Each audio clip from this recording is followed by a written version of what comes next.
Dooku's fall to become the Sith Lord Darth Tyrannus 10 years prior to the Clone Wars didn't happen overnight. Over the course of Dooku's roughly 70-year membership to the Jedi Order, his loss of faith in both the Republic and Jedi happened slowly.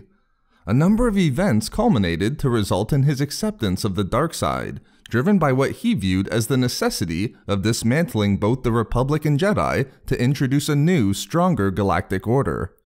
But during Dooku's career as a Jedi, 3 events stand out as being important in Dooku's transformation from Jedi Master to Sith Lord. In this video expose, I will describe these 3 events that pushed Dooku towards the Sith and the dark side. It should be mentioned that although the death of Dooku's former Padawan Qui-Gon Jinn was an important event that certainly pushed him to leave the Jedi Order, it was not the single catalyst for Dooku's ultimate turn. Rather, it was one in a long list of events that would have dire consequences for Dooku. As we saw in the novel Darth Plagueis by James Luceno, when Dooku was asked directly by Palpatine if it was the death of Qui-Gon that firmed his decision to leave the Order, Dooku answered, quote, "To a degree."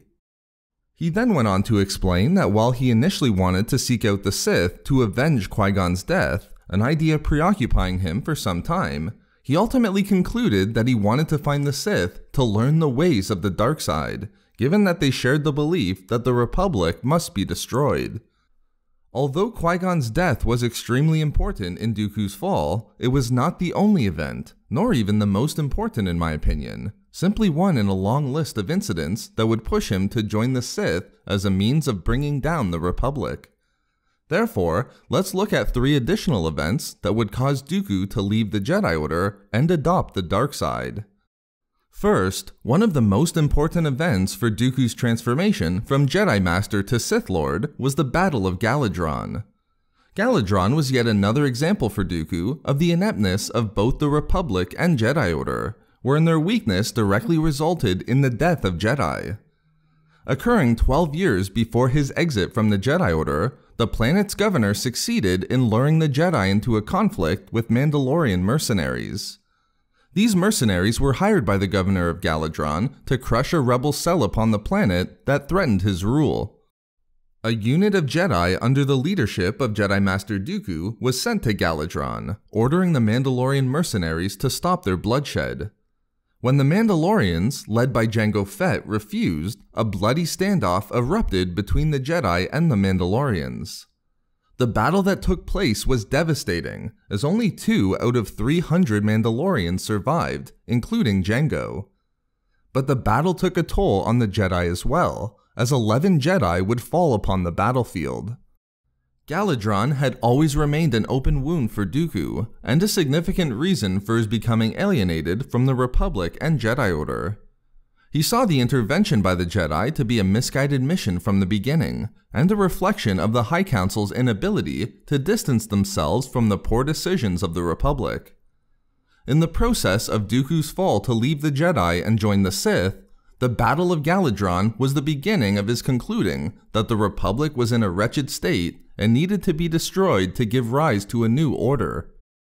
The second important event that would be crucial in Dooku's process of accepting the dark side occurred 12 years later, with another Jedi intervention that Dooku saw as both stupid and misguided. Occurring in the same year as the Naboo crisis, the Jedi Order again decided to intervene in the minor affairs of the galaxy, sending a unit of Jedi this time to the mid-rim planet of Baltazar.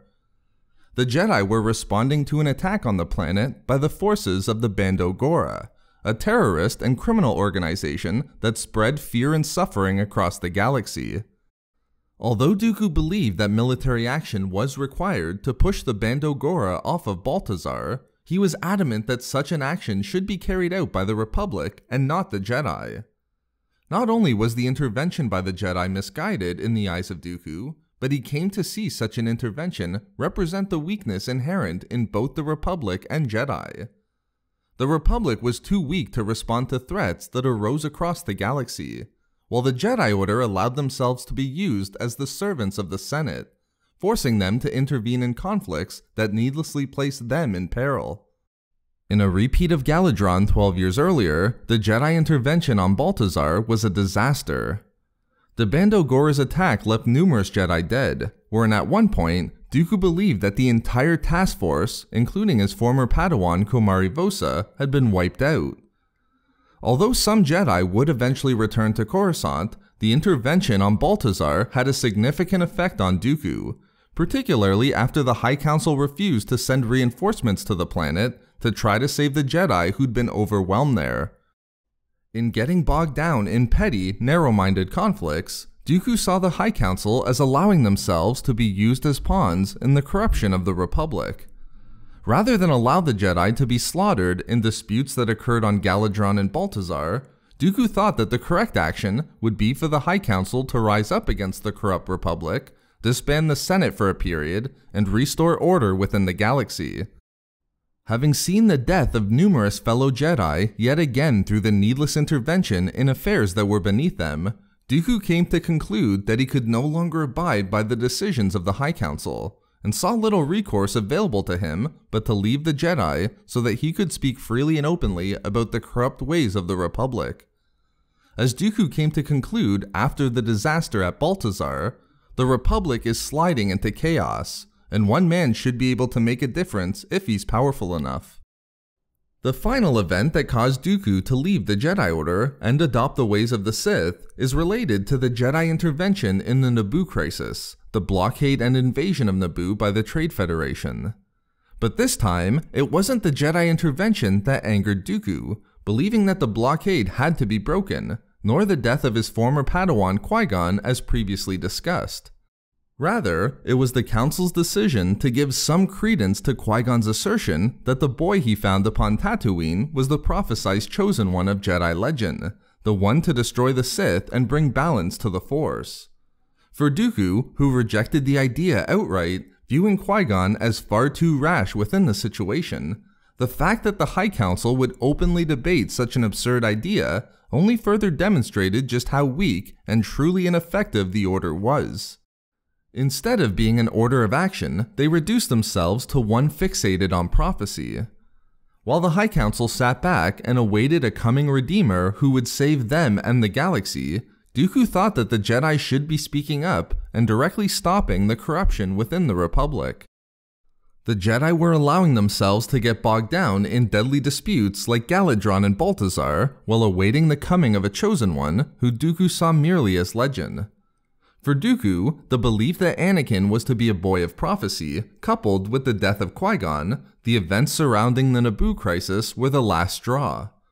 Dooku would soon thereafter leave the Jedi Order, learn the true identity of Palpatine as Darth Sidious, and join the Sith cause to destroy the Republic and give rise to a new Galactic Order. So there we have it, 3 events that pushed Dooku towards the Sith and dark side. We love making these videos, so why not subscribe for more fun Star Wars theories and discussions? Also, if you enjoyed the video, think about giving a like or leaving a comment.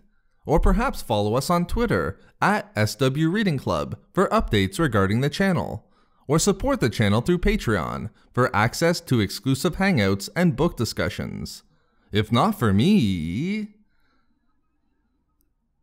for Komari Vosa.